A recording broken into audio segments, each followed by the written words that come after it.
Christ Over Fear, episode number 24. Yes, we've taken a little bit of a summer break, but we are back now, and we've also changed a little bit of the op tempo of this show. So I know the last 2 or 3 weeks we've been at a little bit of a pause, been showing some of the replays of all of the episodes are significant. All of the episodes are highly impactful because they're the stories of warriors and their relationship with Christ and Christ, how he got a hold of them. But I just aired 2 of my more favorite episodes to while we were in summer break. But now coming back off of summer, getting ready to go into fall, getting ready to go into football season, we will do a new episode the first Wednesday of every month. So August 3rd at 12 p.m. Eastern is this episode, and then we will continue on, and the next episode will be the first Wednesday of September. I wanted to always front load it at the front end of this Christ Over Fear show. I wanted to have a good volume, a good library where people could go to, but then my goal was always to kind of slow the op tempo down so that we could focus on these interviews and make them impactful, and I could do a little bit of legwork on my end of promoting them and maybe giving them a little bit bigger reach. So not necessarily doing a quantity mass production, but more of a quality of each and every episode. So that's what we'll do moving forward.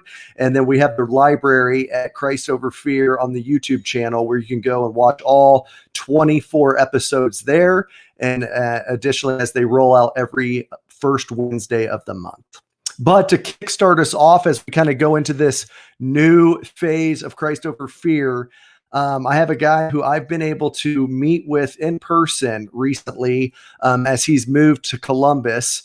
And really, it's unbelievable when I go and I print off his LinkedIn profile and his LinkedIn bio just to see a guy and the impact and the amount of impact he's had on the lives of soldiers, but then also just everything he's done to better himself. I mean, I think of a growth mindset, a growth track of doing just these things that he's done in his life at a relatively young age. It's unbelievable. So Mike Kelvington, Lieutenant Colonel Mike Kelvington of the U.S. Army, and he is the professor of military science at the Ohio State University. I'm glad to have him back in the Buckeye State. He's from Akron, Ohio originally. He's a USMA, United States Military Academy, West Point, 2005 grad. He has over a dozen combat deployments overseas. He was an infantry officer, is an infantry officer, served in the 75th Ranger Regiment, 1st Ranger Battalion, 2nd Ranger Battalion, has done multiple things in the Joint Special Operations community. He is a Princeton University graduate, has his master's there, also a master's from Liberty University. He's the 2012 General Douglas MacArthur Leadership Award recipient. My Lord, man, I tell you what, I just got to bring him on. My man, what's up? Hey, Chad, how's it going? Thanks for having me. No, you can't come on. You got to be more hyped. You got to be more hyped. That was a buildup. I mean, come on. Yeah, no, that's serious though. And I know it's embarrassing and you're like, whatever, but I mean, you do have an unbelievably impressive background. Your pedigree is high class. I appreciate it, Chad. And I always try to keep up with my older brother who's in the Navy. He beat me to graduate in college, first one in the family, a day prior to me. So he flew up to West Point after graduating from Annapolis and then did my commissioning ceremony. And it seems like we've been just trying to keep up with each other. But son of Earl, the auto mechanic from Akron, Ohio. Glad to be back in the Silicon Heartland now, not the Rust Belt. No kidding. But it's been awesome being here for the last year. Yeah, which speaking of which, I know you had just posted not too long ago. It's your you just kind of hit the 1-year anniversary of being in the position you are in at the Ohio State University. And I usually jump into like how you got into the military and all that, but just kind of let's do present day. I mean, bring us up to speed on the impact and what it's like to be at the university and just be within the ROTC program there. Yeah, it's you look like you're in like a really nice place, and I feel like I'm in like a bunker complex with General Patton in the background. But I'll tell you, being right off lane, close to the varsity club and the Horseshoe, celebrating the 100th anniversary of the house that Harley built. A lot of high expectations this year for a lot of folks on campus, not just not just the football team, but we have high expectations here for our cadets as well. Trying to just continue to build on a culture of excellence and accountability, something that I think many of the listeners, whether Christians or Rangers, know and understand. But yeah, it's I left Ohio in 2001 to go to West Point, and 2021, 20 years later, this odyssey kind of took me back to Ohio with the helicopter in the background. But yeah, it's just been a great journey. And last summer, God brought us home, and we've latched onto that. And we're just putting down roots here in Columbus, and really, really humbled to be here in this position and have the last year being around the cadets. It's like the fountain of youth. Every day you go to work, there's people half your age ready to get after it in PT. And so it's been a lot of fun. Oh, that's awesome. And I know the impact that you're having at that, at that program is huge. And it's awesome to have a guy of your caliber, especially, a Ranger there. And I love I don't know if did you change the motto? Cause now it's Buckeyes lead the way. No, and was that you that brought that in? I showed a lot of people that website before I even moved into the position, just so people knew that Rangers lead the way did not migrate into the Buckeye Battalion. As far as I know, talking to alumni, it's been around at least since the late 80s. So no, the Buckeyes lead the way. Yeah, it's been which is how sweet is that though? It's pretty fitting for you to be at the helm of that's the motto there. It's pretty easy to change all the sign-offs on the signature block, so it feels very natural too, being back. Yeah. So. No, it's awesome. It's great to have you there. And now, you did not have like a degree from Ohio State University. You didn't, the Ohio State University. You didn't have like a master's from there. I know you have a leadership certificate there now. So that's not a prerequisite to run the program then. No, it wasn't. All the prereqs run through the Army. It was just something that I wanted to kind of feel out, get back in the classroom, use it as an opportunity to meet more folks on campus and gain a better appreciation for life here on the university grounds. So you talked about the growth mindset, and I'll just throw it out early on in the podcast. A hero to many Rangers that have passed through Fort Benning, and infantrymen for that matter, Colonel Ralph Puckett, now Medal of Honor recipient with his actions in Korea being upgraded, and rightfully so. I remember him standing in front of formation many a times, whether it was in front of infantry officers or in the 75th Ranger Regiment.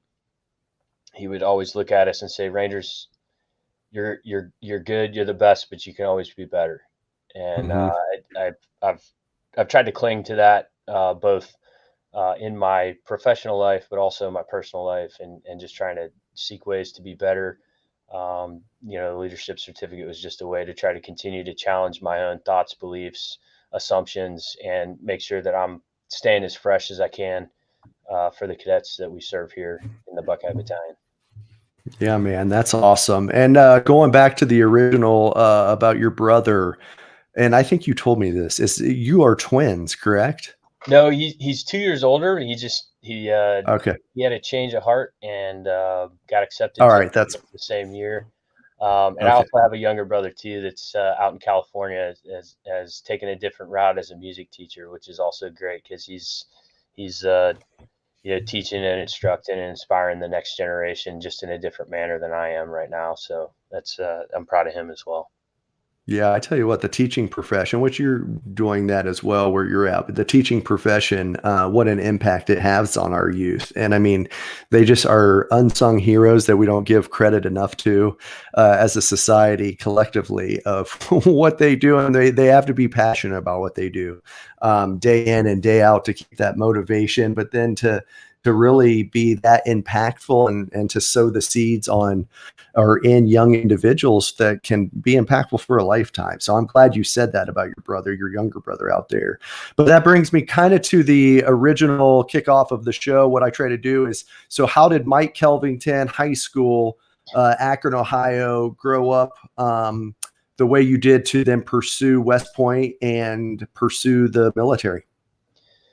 Yeah, so I think usually when I kind of tell the arc of history of kind of life story, I start with when I was about 6 years old. I developed spinal meningitis. My dad found me in bed with my eyes kind of rolling in the back of my head, having a seizure. They rushed me to the hospital.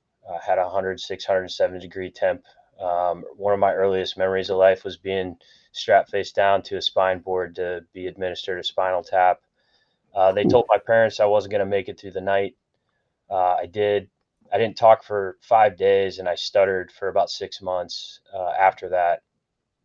And they told my parents that, you know, I kind of probably boiled my brain a little bit. Hadn't been tested or anything, but the doctors just kind of generically said I probably wouldn't be anything better than a C student. And from a young age, growing up in a Christian family,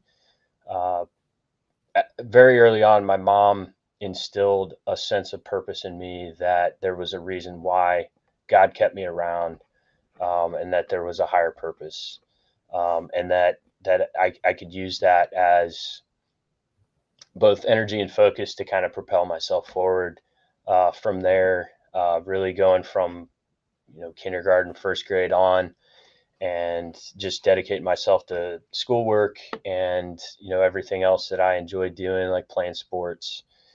And that's really kind of that, and a cross between just kind of feeling compelled to serve in some capacity. I just always felt kind of gravitated towards the military culture and a calling in that profession. And just I'm too long in the tooth to believe in luck and chance anymore.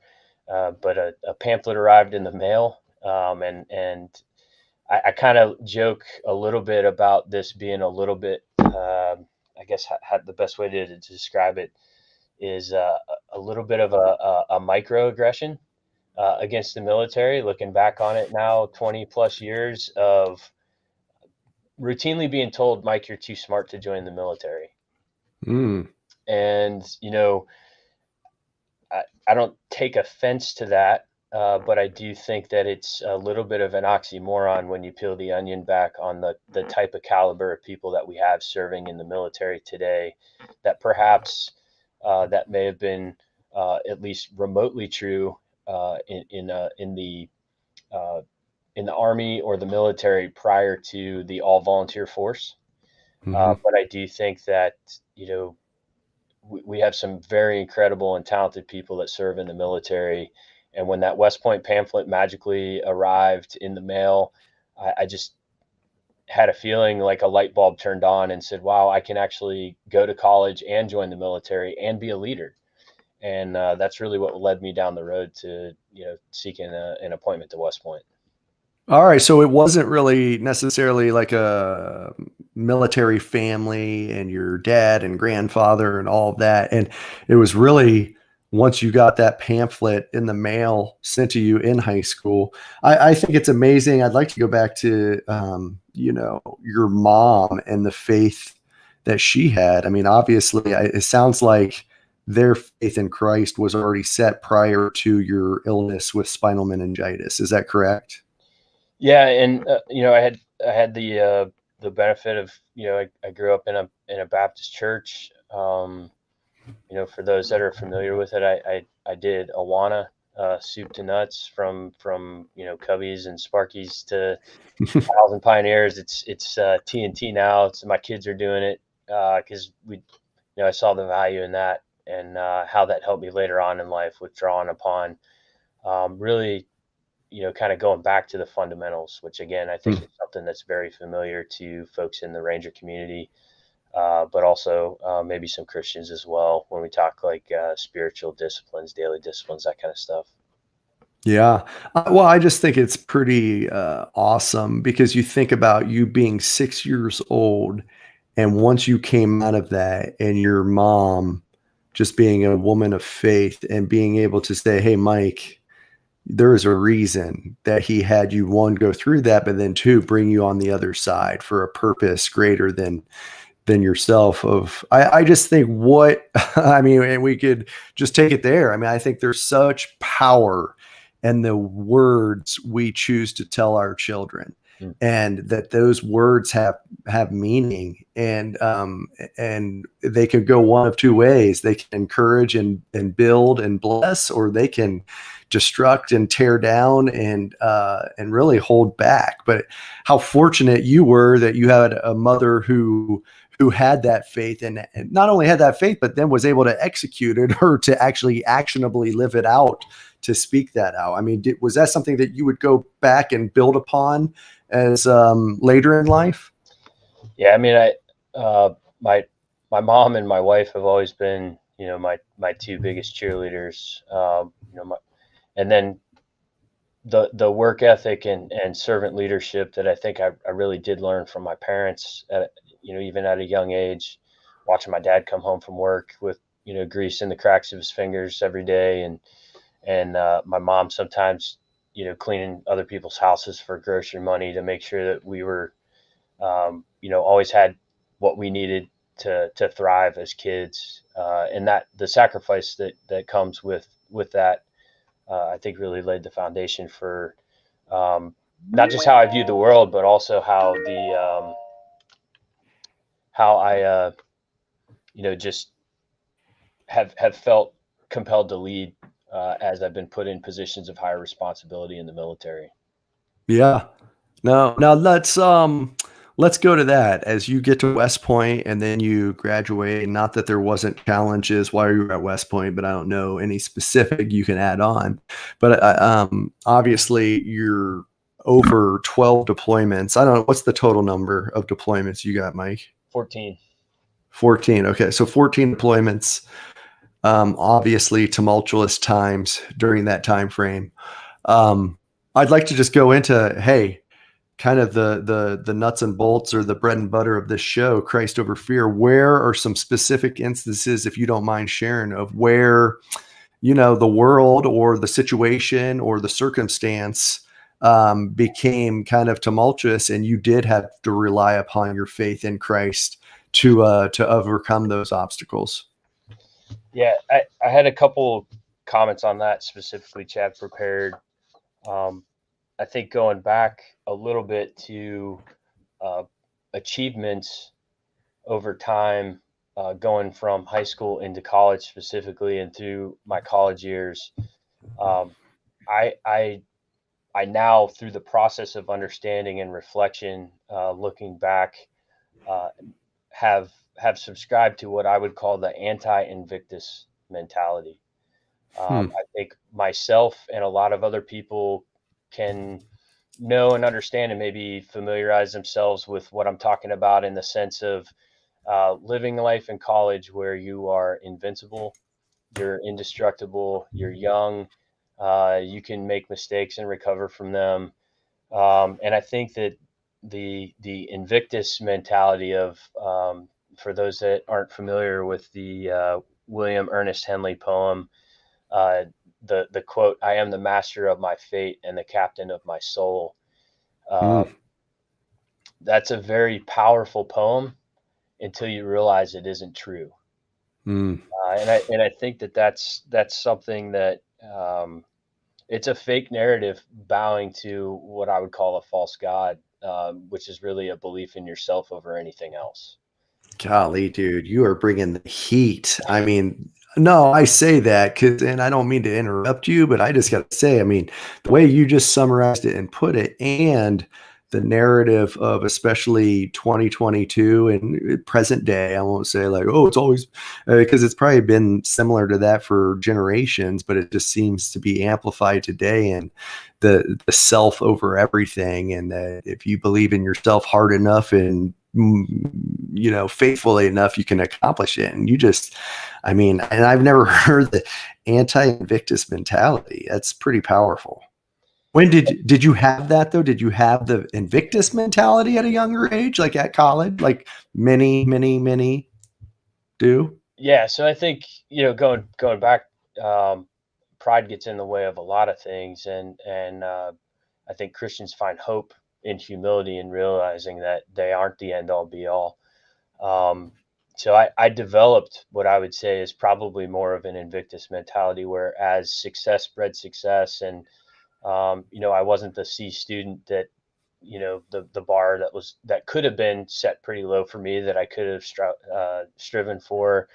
That as I probably accomplished some things going from high school into college, playing spread football, and doing decent in the West Point atmosphere, going into OBC, Officer Basic Course, Ranger School, Airborne School. You show up to your first unit. Very briefly, we took some lumps, but a 14-month deployment to Iraq during the surge, and I was able to also bring everyone in our platoon home, almost virtually without a scratch, at a time when that was not the norm. And so I think that as I moved to 1st Ranger Battalion, and then experienced some things overseas that were a little bit different than the past, it made me rethink not only my own self-confidence, but also going back to those first things, the foundation that was laid for me when I was younger. And a lot of that was my faith. That, the challenges of combat helped me kind of re-blue myself on things that were important, until they weren't, because I allowed my own self-confidence and pride get in the way of what was truly the driving force behind my life. And really, the first one was a little bit of a realization in my first deployment with 1st Ranger Battalion, when on my first mission, I was wounded by a hand grenade. And we did take some pretty severe casualties. Thankfully, everyone came home. There was some that had some longer recovery time. But again, second deployment, okay, I got a little scratch, that kind of thing. But really going into the third deployment in 2009, when we had a mass casualty situation and I was a ground force commander for the mission, that was a time that really shook the foundation of belief in, I would say, locus of control, the Invictus mentality of being the master of your fate, and really re-examining my views, my views on faith, my views on God, and just getting back to what ultimately I think drove my success from a young age into college. That even when I stepped away from really, paying homage to what truly was the guiding hand in my life, whether I rightfully recognized that or not, he was still there. Recently, I heard my pastor talk about the prodigal son, and how no matter what the son did, the father still welcomes you back with open arms.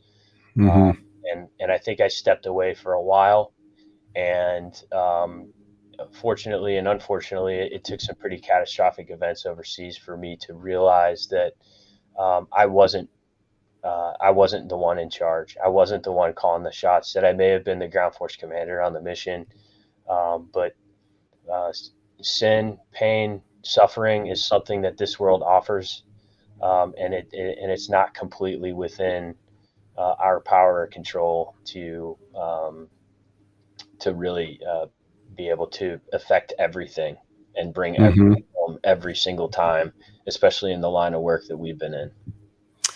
Man, Mike, you're speaking such powerful truth there. I appreciate you doing that. And what is a follow-up question for you is how much do you think, because I have my own opinion of this, but I'd be curious if yours, how much of maybe the Invictus mentality, or I'm the controller of my own fate. I am the captain of, what is it? Captain of, I'm the master of my fate and the captain of my soul. thank you. How much do you think that was developed through the education and training in your younger years in the military? I mean, specifically at West Point, even, or IOBC.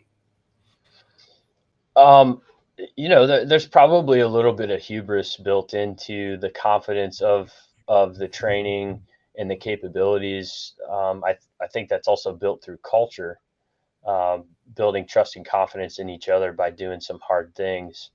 But ultimately,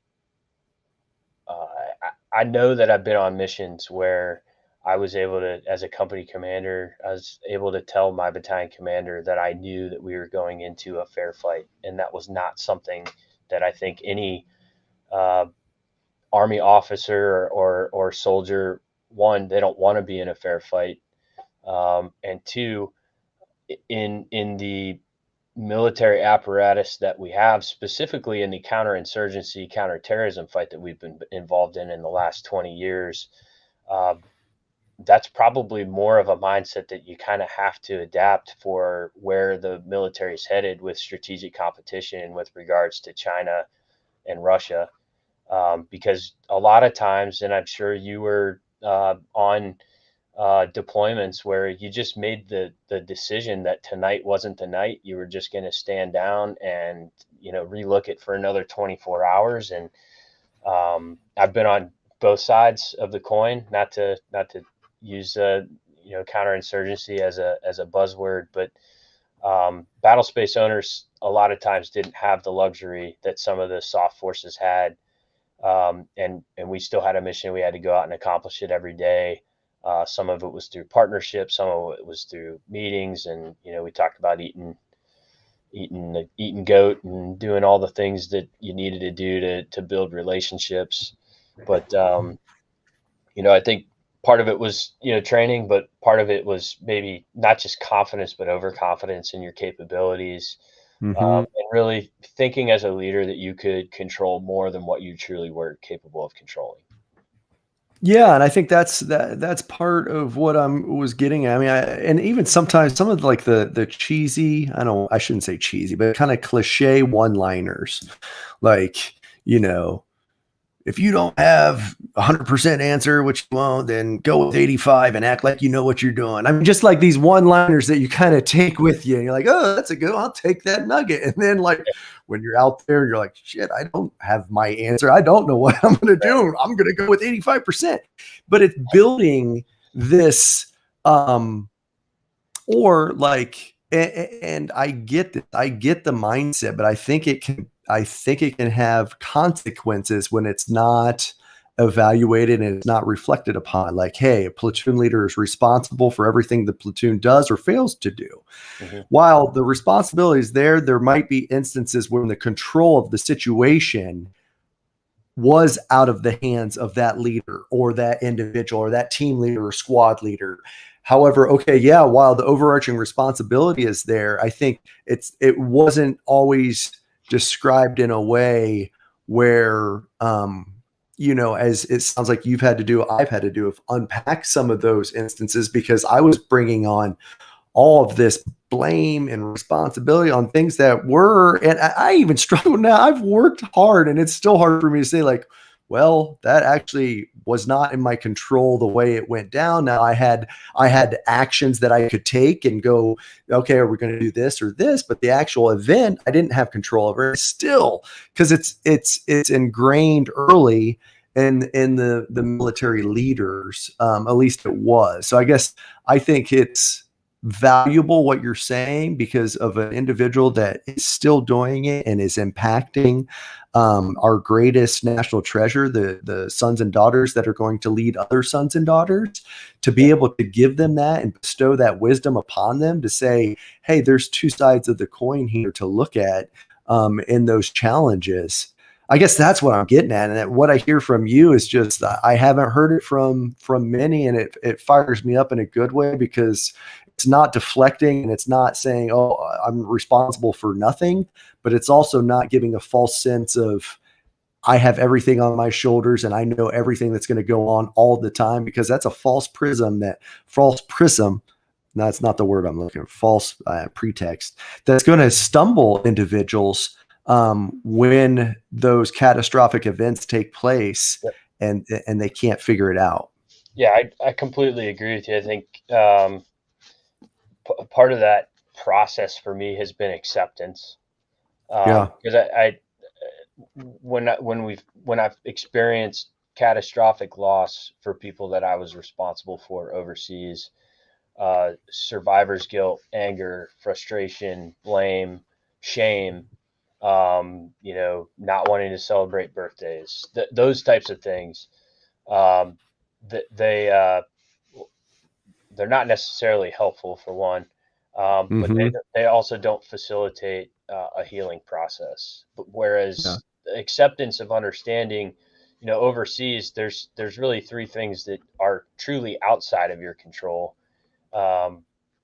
The enemy's actions and reactions to your actions, right? The environment and the terrain, and then the weather, which in Afghanistan, aside from Iraq, my argument is all three of those things are amplified. So my experience of 14 months in Iraq versus the 3+ years I've spent in Afghanistan, all three of those things are tougher to handle, because you're fighting on their home turf. It's rough terrain. Weather can change. We joke about weather in Ohio changing. If you don't like the weather, wait 20 minutes. But if you like the weather, and you're stuck in a valley without overhead cover for air assets and those kind of things, things can go sideways pretty quick, and you lose those advantages I talked about earlier. But I think, not to get into a pandemic debate, for those that maybe are listening to the podcast that aren't in the military, I think a great example of what I'm talking about is COVID. Think about the amount of control that we as individuals have lost, mobility, flexibility, ownership of time, our calendar, where we can go, who we can talk to.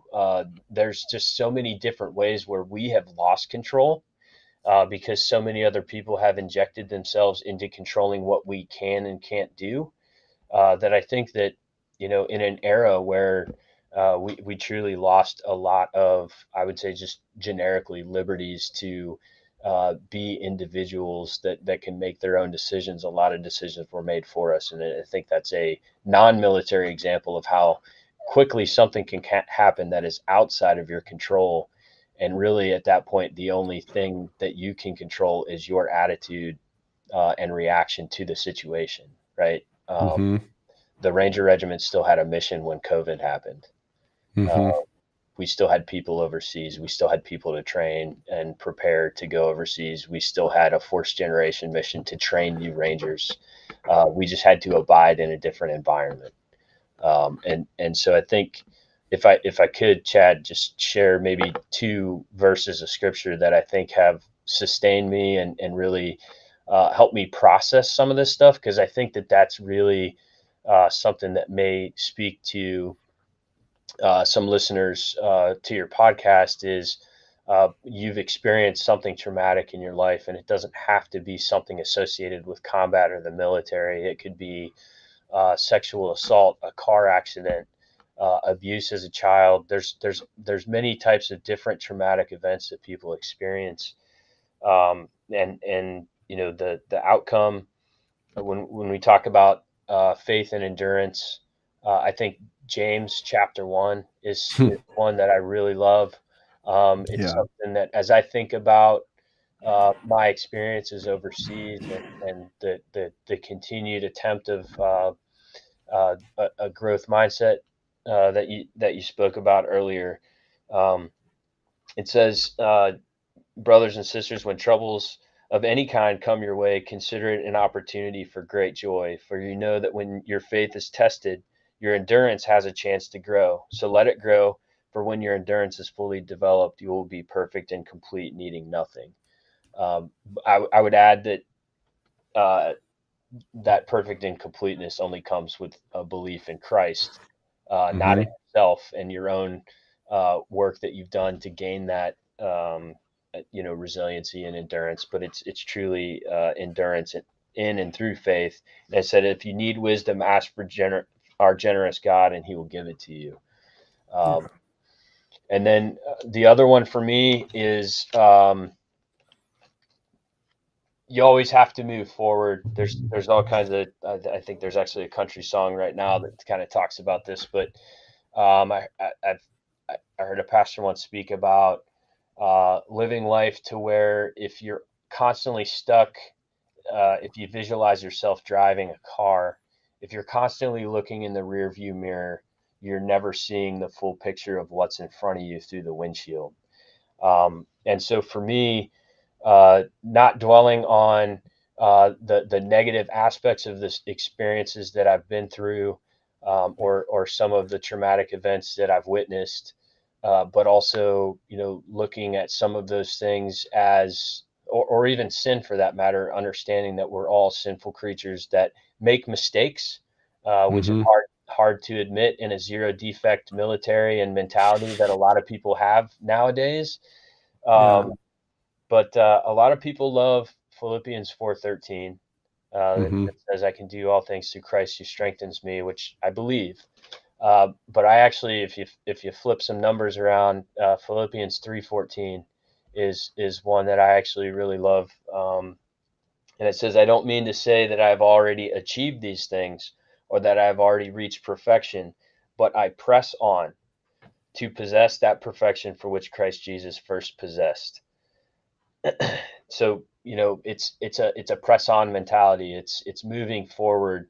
It's learning from the past, but not dwelling on the past, and using those things to inform future decisions and future actions. And for me right now, it's trying to share that knowledge with cadets in this program, but also to encourage people that are listening to the podcast that I am someone who has spent some hard time dwelling in the rearview mirror, and it is a much better view and perspective to look at the windshield ahead of me, because I can't change the past, but I can certainly influence the future. And while I don't control everything in the future, I can shape it in a positive manner through my attitude and behavior.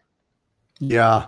Mike, you've hit on so many great points, man. I appreciate your wisdom in sharing all of that. And I think I love that you referenced James 1 through 1:5 there, because that was that verse especially, and it kind of goes into your second point. I remember reading that before I had addressed any of my PTSD stuff, and I was very good at avoiding. I could avoid everything. I could just put the blinders on and like, nope, and just avoid it. Think that I was avoiding it when there was, just fires behind me, but I was just blinders on, avoiding. So I think there's also that point of reference. If there's somebody out there who is really good at blinding, be like, oh, I'm good, nothing ever happened, I'm good to go. There is a time frame where we have to not so much, hot mic, not so much dwell on it, but there is time, as you said, we do have to reflect on those and sit in it sometimes, especially as, this show's targeting those who have been in combat and those, but to your point, any type of traumatic event, I feel like there's been times where I have to sit in it and navigate that. And then I can get the totality of living presently and being of present mind, because I wasn't really living when I was avoiding all that. I was thinking I was moving forward in the windshield, but I wasn't, I was on, whisper mode. I was not fully present in the here and now, Yeah. until I had to unpack all of that stuff. So, I don't know, what are your takes on that, and how did you, because you did mention about reflecting a little bit earlier in this, did you have to do that similarly to reflect on those instances of catastrophic loss before then being kind of fully present? Yeah, I think I've run the gamut of both positive and negative coping and processing mechanisms for uh, you know, dealing with that, whether it was taking it out on the weights in the gym, um, Mm-hmm. drinking. Uh, what I really found in grad school was something that I found therapeutic was writing. Not the grad school writing assignments, but the additional writing that I did outside of that, not only to help myself, but also understand that if we don't share our story, I think there's goodness in the mantra of the quiet professional. It's Mm-hmm. probably not doing things like leaking a drone strike on an Al Qaeda leader before the official news is out, right? But like the Is that what just happened? Was it leaked prior? I mean, the news came out before the official thing, so I'm sure somebody wanted to Yeah. run their mouth, right? But uh, Right. you know, my point is, it's just if we don't tell our story and share it, it doesn't help others. And every time that I've written something that has to do with combat or processing those experiences, um, it's always been there's always a couple people that are like, oh, you're just trying to get your name out there, or write something. But I'd say that's very few and far between. I do it, one, to help myself process some of that stuff, but two, if I share it, more often than not, there is a large amount of people who will hit me off to the side, either through a text or a message that says, "Man, you really hit the nail on the head. You articulated something that I've been feeling. Thanks for sharing that. I felt like I was alone in this." And that's a key takeaway of all of this is, you know, Christ over fear is the realization that we're never alone, right? Right. But also the sharing that with the brotherhood to help them understand and process some of that stuff that may be dealing with that, and an understanding, going through my career. If I run into speed bumps or roadblocks as an O5 with a pretty robust support network of people around me who love me, to include a wife and kids and parents and administrators and leaders, both in the Army and in the university. What about the E4 or former E4 that, might be in a completely different spot in their life and what their struggles are? And perhaps that's the person that needs to be reached. And while I'm trying to work through some stuff, if I share it, then hopefully other people listen that also, appreciate it or understand it, and it helps them as well. So some of it is not completely altruistic, because it's come with the required reflection that I've needed. Mm-hmm. And then one thing I do want to share with you in the reflection aspect was digging in on some of the relationships that I've had with the Gold Star families. They're some of the greatest Americans that I have ever come to know.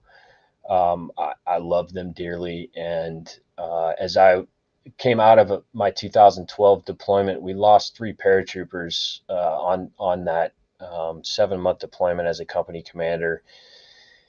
And a good portion of the 2 weeks that we had off after that deployment, I took a road trip, partially with my dad on our motorcycles, to Illinois and Wisconsin, and then flew out to Washington to spend some time with all 3 of the Gold Star families, and walking to visit Jared Lawyer's gravesite. His father, Gary, said to me, "Mike, I want you to know and understand that I want you to bear no burden for doing your Mm. duty."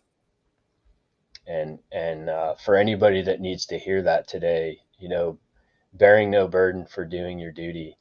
That there's some noble acts of not just violence but love that have happened on the battlefield for the last 20 years. And Chad, I'd be lying to you if I didn't struggle with what happened and what played out last August, and what continues to play out in Afghanistan. It's been extremely difficult for me to process. A lot of sunk costs there, a lot of time away from family, a lot of lumps and a lot of loss and heartache. Also a lot of growth. And I know that we shed some light in some very dark places, even if it was for a temporary amount of time. But I think that is an important aspect of reflecting and processing the last 20 years for those that have been involved in the global war on terror, for even some of the older veterans.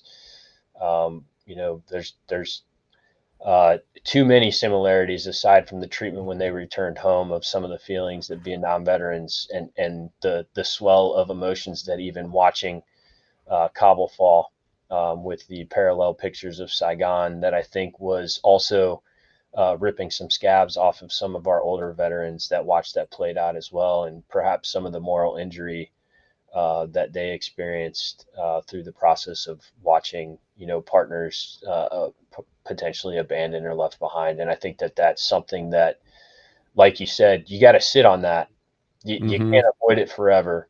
And I'll be honest with you, I literally got an email 2 days ago from someone still stuck in Afghanistan pleading for help, and there's not anything that I can do. It is completely outside of my control. And it's sometimes you just got to wear that like a stereo, and kind of sort through it and accept it for what it is. It wasn't all great experiences. You can't look back on some of the experiences you had in combat and always feel good about it, in the sense that everything was performed perfectly, or there was never maintenance issues or some other thing that you didn't predict that might have potentially caused a situation to go awry, but also the acceptance that it wasn't necessarily yours to control in the first place. And I think it's a useful example that happened in a combat zone, but it's one of the things that I've done some writing about that I think is useful, is the power of prayer, and leveraging that as a tool to battle evil and sin of all kinds. Ephesians 6, whether it's physical, mental, or spiritual battle that you're doing, prayer and the Bible are your primary and alternate weapon systems, right? So, that 2012 deployment was really hard for me. It was hard for my wife, who was on rear detachment, that was helping process, a number of casualties that happened in my company, in the battalion, in the brigade, and just struggling with that and trying to raise our first daughter. It was hard for our whole family. And I thought, if you want to hear God laugh, tell him your plans. I thought I knew what I was going to do. I was going to do company command time. I was going to drop a packet. I was going to go back to West Point. I was going to teach in the history department. And I got told I was number 13 and they took the top 10. And I was pretty broken up at the time. We had already taken some lumps overseas. I thought that was going to be kind of my mid-career break, to be able to go back to school, to get an advanced degree, to go back to West Point and be an instructor. Leaving West Point, that was really kind of always my mid-career goal plan. And I didn't make the cut. And I called my wife and I said, Meg, I don't know what God has in store for us. I thought I knew what direction we were going. I really thought I needed this break. And I went to bed that night pretty dejected. It was about 2:00 in the morning, and I just laying in my empty chew, just sitting in the container, staring at the dark ceiling. I just said, God, I don't know what you have planned for us, but if you can just please point me in the right direction to give me some peace, that I have the wherewithal to understand what direction I need to go, I'd really appreciate it. And I went to bed, and I woke up the next day, and I went about my business just like Groundhog's Day in country. And about 8 o'clock that night, my red line phone rings, and it was my old medic. And he said, "Hey, I'm going to put you on the phone with my company commander, but I think we're going to come visit you tonight." And it was the old medic from 175. And that night, I got on the phone, talked to the company commander. They wanted to do an operation. It was literally like 3 kilometers away from our base. And so the black helicopter showed up, got to see a bunch of guys that I'd been on deployments previously with, got to hug it out with some guys. And I formed a small element, mostly of people interested in potentially assessing for the Ranger Regiment. And we led them out on we were on point to get them to the ORP, the objective rally point, before they went in and hit their objective. Mm-hmm. And, it wasn't until after the mission we come back, and, helicopters take off, everybody takes off, the sun's coming up, and I'm sitting there, and I'm smoking a cigar, waiting for our little chow hall to open up so I can eat some breakfast before I take a nap and kind of get back into the daily routine. And it dawned on me. I prayed for God to give me a sign of what I needed to move myself and my family forward. And God sent me black helicopters.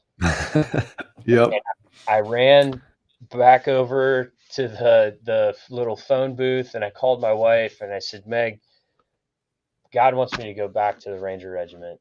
And she's like, you just called me 36 hours ago and said you had no idea what you wanted to do or what we were doing. And I told her, and I explained to her what happened. And, thankfully she's also a woman of faith, and was willing to follow me to many different places, to include 275, which is where I ended up after my time in the 82nd. And, that's a tangible example, I think, of sometimes I think that we, myself included, live in this world and day and age where we don't reflect, and we don't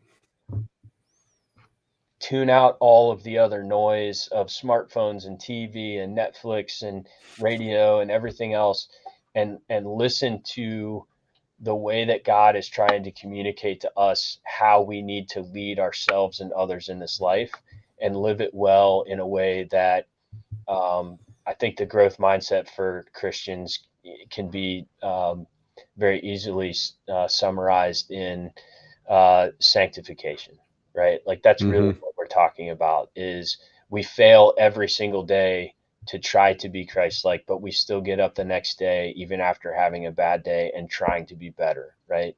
And so I just think that is something that has been useful to me. It didn't happen overnight. It was a process of building a foundation when I was younger, and then getting back to the first things that really got me through some of the harder times of my life and career, to get myself and my family, safely back on this odyssey that has returned us now to the heartland of America, and the mecca of college football. And there's so much good things on the horizon now, that even as I eventually, at some point, we all have to take the uniform off, make the transition, and figure out what I want to be when I grow up. There's just incredible opportunity, knowing and having the confidence that that God is in charge, and there is a divine hand that guides us through this life. Sometimes, whether we decide to see it or not, that's on us. And there's been times in my life where I failed to see it, and there's been other times in my life where I've asked for it, and thankfully had the wherewithal to just hear the response, right? Amen, dude. I tell you what, just hearing that story and that experience and having the black helicopter come, it just reminded me of, and it's Emily, my wife, who says it, and she's so much better than I am. But she's like, all right, well, like, what are your spiritual lenses seeing? She's like, don't take off all the other lenses. Like, she calls them like the spiritual lenses. To your point, like that night that you had the wherewithal to have your spiritual lenses on, and that overwhelming sense probably of peace and excitement when that black helicopter landed and the boys got off of it. Like, that shows like spiritual maturity to understand that that's how he's worked. Because to your point, Satan wants nothing more than to flood us with all this stuff to distract us, to make us combat ineffective here. And to be able to do that. And how is it done? It's done in the word, and it's done through prayer. It's staying in the word and staying in prayer, as you just said. So I think that's awesome. That's a great story to share with others so that they can hear how to navigate that. Yeah. And Chad, we go to an incredible church, Grace Pal Church here in the local area, and our pastor Jeff. I say our pastor Jeff because we also had Pastor Jeff Struker was our pastor down in Georgia for the last 4 years, so we kind of have to delineate for us and the kids. But we've had some great Pastor Jeffs in our lives. Working through James and what he calls a faith that works. I think there's a realization that you have to understand that there are certain tendencies that we all have. If you look in the mirror, I know what mine are as far as tendencies when it comes to sin, backsliding, just distractions, false gods, things that you put before anything else, and you quickly find yourself out of whack when it comes to the true prioritization that we're supposed to have as Christians. And I think that that helps you ground yourself and understand that everything that I talked about, social media and the news, they're all built to break us down, make us feel isolated, cause us to fumble alone, and then just cut us at the knees, and then make us feel hopeless and helpless. Yeah. And man, I'll tell you, there's no time where the Invictus mentality will fail you the most, when you find yourself alone, isolated, afraid. Yep. And there is nothing in your life that is certain. That it seems like the only true fact of life is uncertainty. And that's a scary place to be if you don't have the right tools and the right foundation to maybe pull you out of that black pit, and realize that you're not the master of your fate and the captain of your soul, that Christ is king, and that we're truly not in charge, and that there is an intelligent designer. That we took our family to the Ark Encounter last week, which was an incredible experience to see that specific site. But it was just great to watch the kids' reactions to everything. And it's building the foundation at a young age that really helped me in some of the darkest times of my life. And it was my parents' belief in me, and the reliance on faith to overcome that fear in some of the darkest times. Christ over fear, man. You just gave the greatest plug there could be for the title of the show, man. So you nailed it.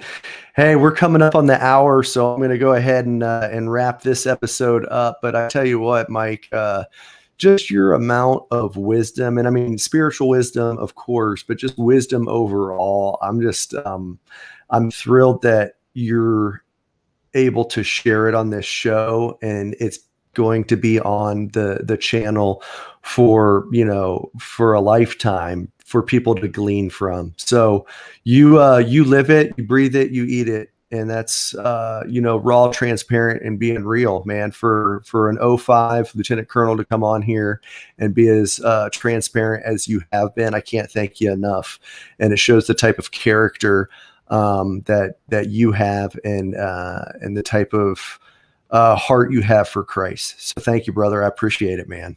Thanks, Chad. Thanks for having me. And if the message is a blessing to one person, then it's well worth it, because I know that others need to hear it. I know I have, and I hope it reaches somebody that needs to hear it today. So you're never alone.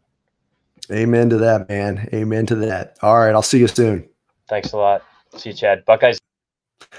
Hey, folks, that's episode 24 of Christ Over Fear.